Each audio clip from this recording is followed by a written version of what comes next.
नमस्कार, आप सुन रहे हैं A1 रेडियो, बदलते वक्त की आवाज। आज तारीख है 18 जुलाई और वार है रविवार। चलिए खबरों की शुरुआत करते हैं इस वक्त की सुर्खियों के साथ। मोदी और योगी की इस रणनीति से खिसका मायावती का वोट बैंक, अब ब्राह्मणों को अपने खेमे में करने में जुटी बसपा।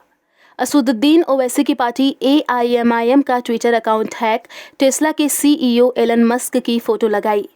मॉनसून सत्र से एक दिन पहले पीएम मोदी ने की सर्वदलीय बैठक, कहा स्वस्थ और सार्थक चर्चा होनी चाहिए। हरियाणा में 26 जुलाई तक बढ़ा लॉकडाउन, पाबंदियों में भी दी गई और ढील। संसद भवन के बाहर प्रदर्शन की इजाजत देने के मूड में नहीं दिल्ली पुलिस, टिकैत बोले विपक्ष उठाएगा हमारी आवाज। और अब खबरें विस्तार से। दलितों के एक बड़े वोट बैंक पर भाजपा ने कब्जा किया। बहुजन समाजवादी पार्टी सुप्रीमो मायावती को इस बात की भनक लग चुकी है कि आखिर उनके पैरों के नीचे राजनीतिक जमीन खिसक कैसे रही है। पैरों के नीचे की जमीन ब्राह्मणों की वजह से नहीं, बल्कि दलितों के उस बड़े वर्ग के शिफ्ट होने से खिसक रही है, जिस पर मोदी ने धीरे धीरे ही सही लेकिन अपना जाल बिछाकर गैर जाटव दलितों को अपने खेमे में शामिल करना शुरू कर दिया है। ऐसे में अब मायावती के पास तुरुप की चाल के तौर पर सोशल इंजीनियरिंग का ही दांव बचता है। हैदराबाद से सांसद असदुद्दीन ओवैसी की पार्टी ऑल इंडिया मजलिस-ए-इत्तेहादुल मुस्लिमीन का आधिकारिक ट्विटर अकाउंट हैक हो गया है। इस अकाउंट पर टेस्ला के CEO एलन मस्क की तस्वीर लगा दी गई है।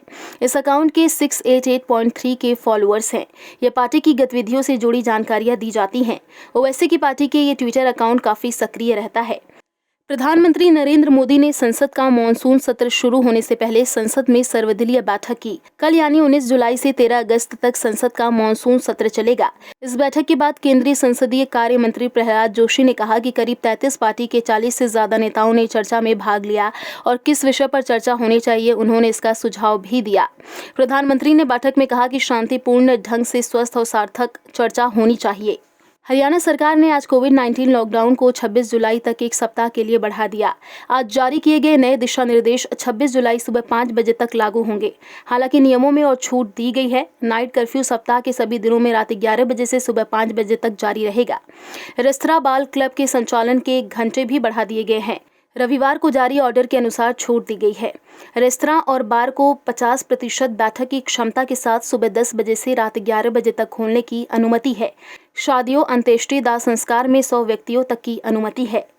मॉनसून सत्र की शुरुआत सोमवार से होने जा रही है। किसान आंदोलनकारी नेताओं को विपक्षी पार्टियों से खासा उम्मीदें हैं कि वे किसानों का मुद्दा संसद में उठाएंगे। इधर कृषि कानूनों को रद्द करने की आंदोलनकारी किसानों का प्रदर्शन लगातार जारी है। आगामी 22 जुलाई को किसानों ने संसद को घेरने का ऐलान कर भी दिया है। इस संबंध में जानकारी देते हुए किसान नेता राकेश टिकैत ने कहा है कि हमने विपक्षी पार्टियों से बात की है और उन्होंने उन्हें आश्वस्त दिया है कि वह हमारे सवाल संसद में उठाएंगे।